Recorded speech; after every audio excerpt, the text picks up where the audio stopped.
Le Cameroun présent à la séance inaugurale pour les nouveaux membres de la Compagnie de l'Académie nationale de médecine de France.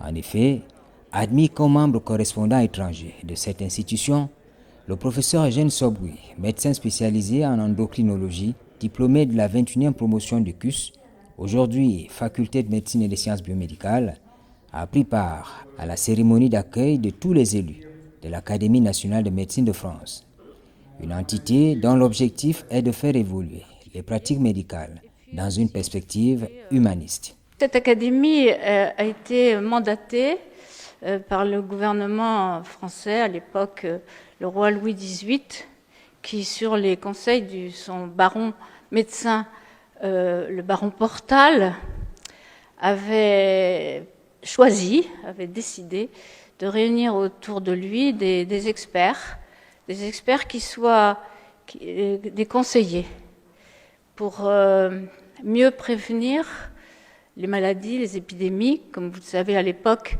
qui étaient vraiment des épidémies qui fauchaient la vie de ses concitoyens, et puis aussi de soigner les maladies, de mieux aider les blessés de guerre en particulier, et puis aussi de trouver des explications à ces maladies, à ces souffrances, qui étaient des souffrances qui n'avaient pas, pour la plupart, d'explications, en tout cas ce qu'on en connaissait, les progrès de la biologie, comme vous le savez, et aussi de tous les moyens d'investigation, avec des technologies qui se sont sophistiquées de jour en jour, je dirais, de par le monde, nous permettent maintenant de mieux comprendre pour mieux aider. Donc cette compagnie est une personnalité qui est une personnalité morale qui est sous la protection exclusive du gouvernement français, du président de la République pour ce qui concerne notre compagnie actuellement. Les nouveaux académiciens sont élus par leurs pairs. Médecins, chirurgiens, biologistes, vétérinaires, pharmaciens et spécialistes de la santé publique apportent leurs connaissances pour développer l'art de prévenir les maladies. Je suis conscient de ce que l'honneur qui m'est fait aujourd'hui dépasse ma personne, puisque cela est en rapport avec les travaux qui engagent un grand nombre de personnes au cours d'un itinéraire professionnel marqué par la transdisciplinarité et la pluriculturalité, je dirais ainsi, car c'est des valeurs qui sont essentielles pour adresser les problèmes complexes en matière de médecine et de santé publique. Donc nous avons eu l'opportunité à travers de nombreuses rencontres, c'est vraiment un parcours de pure grâce, de rencontre de nombreuses personnes dans les domaines des sciences fondamentales, de la médecine clinique, de l'épidémiologie de la santé publique et plus récemment des innovations technologiques, notamment à travers des travaux concernant l'intelligence artificielle pour adresser les problèmes de nutrition dans les pays en développement avec l'Institut Polytechnique de Toulouse.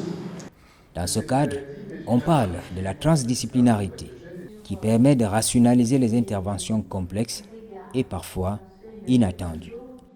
Nous sommes particulièrement fiers d'avoir contribué à la reconnaissance comme type nouveau de diabète. Le diabète de type 2 à tendance cétosique. Alors il s'agit de quoi?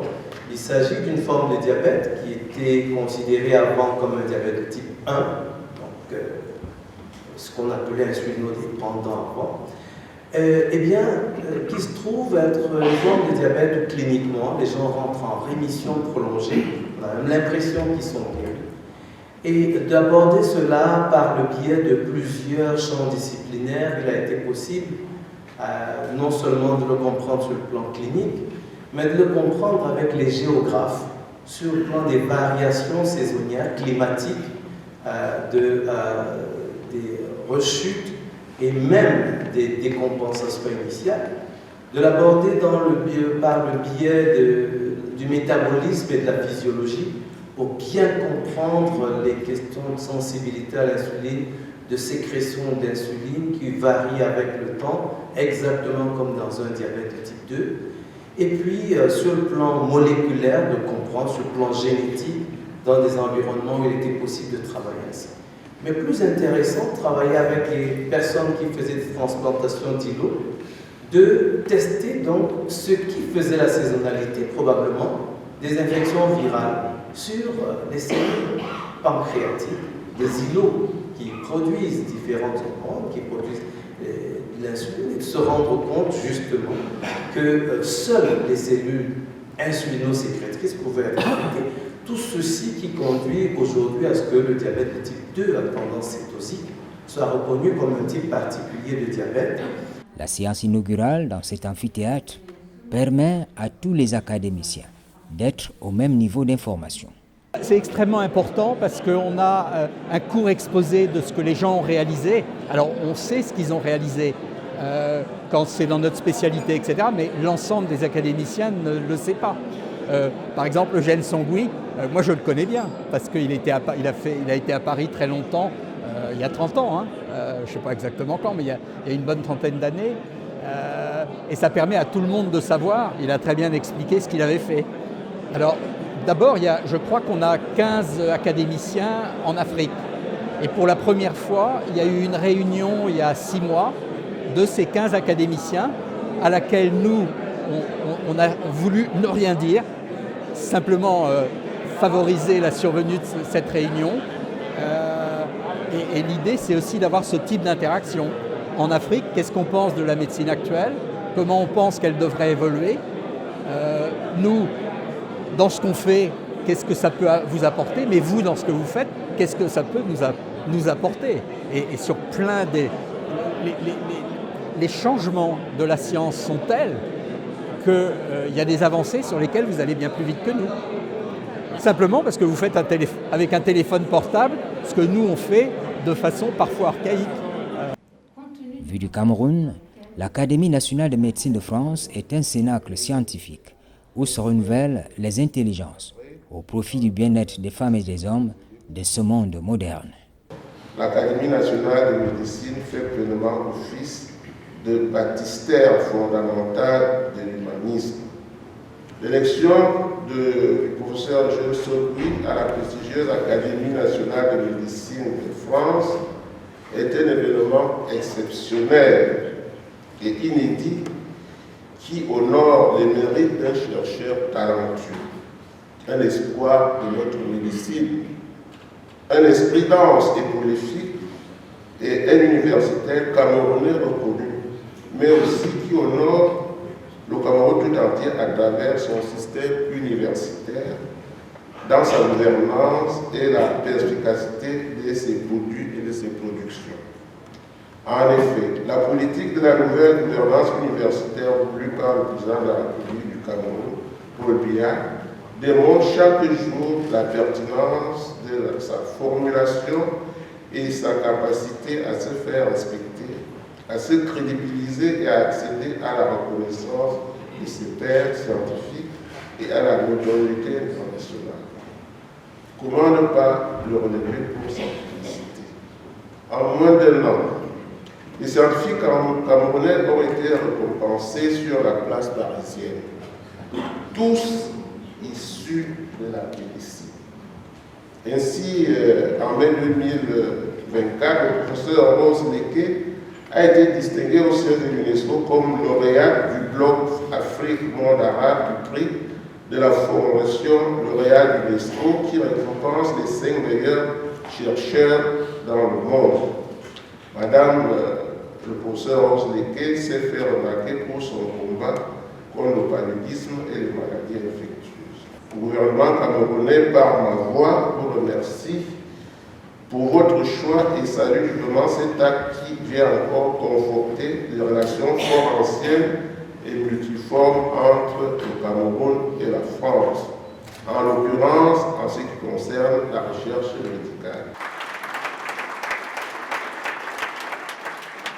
Dans l'ensemble, il y a un intérêt certain à appartenir à l'Académie nationale de médecine de France. Il y a un intérêt honorifique, mais l'Académie est une structure où tout le monde est élu et tous les rapports sont votés en séance. Et il y a 3 missions de l'Académie. La première, elle est patrimoniale. Par exemple, le tableau que vous avez là, c'est la naissance de la psychiatrie, au début du 19e siècle. Ça, c'est la découverte de la circulation par William Harvey. Il y a 115 incunables à la bibliothèque, qui sont des manuscrits de 1450, 1500. Il y en a 500 dans le monde. Alors, c'est tous des œuvres d'art en rapport avec la médecine. La deuxième mission, elle est le suivi des politiques publiques. Et on a fait, par exemple, plus de 20 rapports en 2023 et 2026. Un rapport sur la fin de vie, par exemple, la loi fin de vie, qui a été en grande partie calquée sur le rapport qu'on avait fait. On a fait un rapport sur les vaccins chez les gens âgés. Aujourd'hui, on a des données qui montrent qu'après 65 ans, la population vaccinée a une espérance de vie bien plus longue que la population non vaccinée. Et puis, il y a aussi un rapport sur des suivis de la science et de leur impact sur la médecine. Et on essaie de plus en plus de faire qu'on puisse projeter aux politiques cet impact nettement en amont de leur arrivée vraiment en médecine. Le professeur Eugène Sobgui est un praticien hospitalier. Son admission à l'Académie nationale de médecine de France sonne comme la reconnaissance du travail abattu par une équipe pluridisciplinaire. C'est une institution illustre qui est bicentenaire et c'est une institution au travers de laquelle on doit contribuer à l'avancement de l'impact de la médecine sur la santé des populations dans un espace qui nous est commun. Après la séance inaugurale, l'ambassadeur du Cameroun à Paris a organisé un cadre dédié à la célébration du professeur Eugène Sobgui avec bien sûr toutes les commodités usuelles.